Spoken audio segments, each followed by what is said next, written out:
Namasté, Yogini, Yogi. Bienvenue sur la chaîne de Jujuna Yoga. En philosophie hindouiste, il y a 5 éléments. L'éther, l'air, le vent, l'eau et la terre. On va détailler tout de suite ces 5 éléments de manière très simple.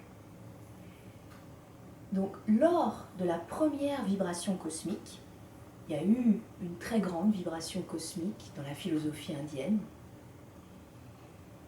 Un son très fort s'est fait entendre dans tout l'univers, c'est le fameux son Om, O-M ou A-U-M. C'est d'ailleurs ce son qu'on chante en début et en fin de pratique dans de nombreux cours de yoga. Ce n'est pas un hasard. Donc, ce son a créé, cette vibration cosmique a créé le premier élément, l'éther, Akash. L'éther est relié au sens de l'ouïe, donc par l'oreille. Il est relié également à la parole et ses moyens d'action sont tous les organes qui se situent et les parties qui se situent au niveau de la bouche et de la gorge, donc la langue, la glotte, la gorge, la trachée artère. Ça, c'est le premier élément, éther. Puis, il a commencé un peu à se déplacer et là, il a créé le deuxième élément, l'air, Vayu. L'élément air, il est relié au sens du toucher. Sa zone de contact est la peau, puisque c'est avec ça qu'on touche. Et son action est la préhension. Et son moyen d'action est la main. L'air s'est mis à frictionner un peu avec l'univers et à créer le feu, Agni.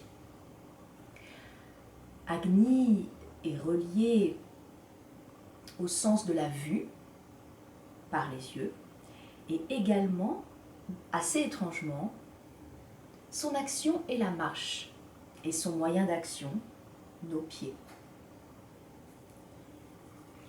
Donc le troisième élément est le feu. Le quatrième élément est l'eau, Jal. Puisque certains éléments au contact du feu se sont liquéfiés. L'eau est reliée au sens du goût et donc son organe est la langue. Son action est la procréation et ses moyens d'action sont les organes génitaux. Certains éléments liquéfiés se sont ensuite solidifiés, laissant place à la terre, Prithvi. Prithvi est relié à l'odorat, son organe est le nez, son action est l'excrétion et ses moyens d'action sont tout le système digestif et l'anus. Donc voilà un peu la naissance des 5 éléments, comment ils sont apparus dans le système philosophique hindouiste. Une dernière chose, chaque homme est constitué de ces 5 éléments. Nous sommes un microcosme de l'univers. Et peut-être que chez certaines personnes, un élément est plus fort que les autres, ou 2 éléments plus forts que les 3 autres.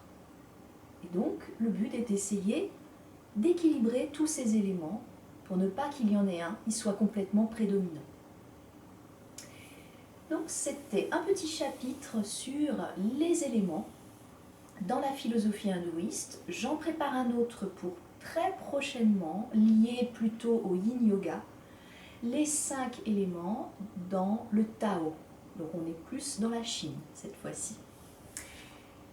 N'hésitez pas, si vous avez des suggestions, à me les faire sur la chaîne YouTube. Merci, namasté encore et à très bientôt. Namasté.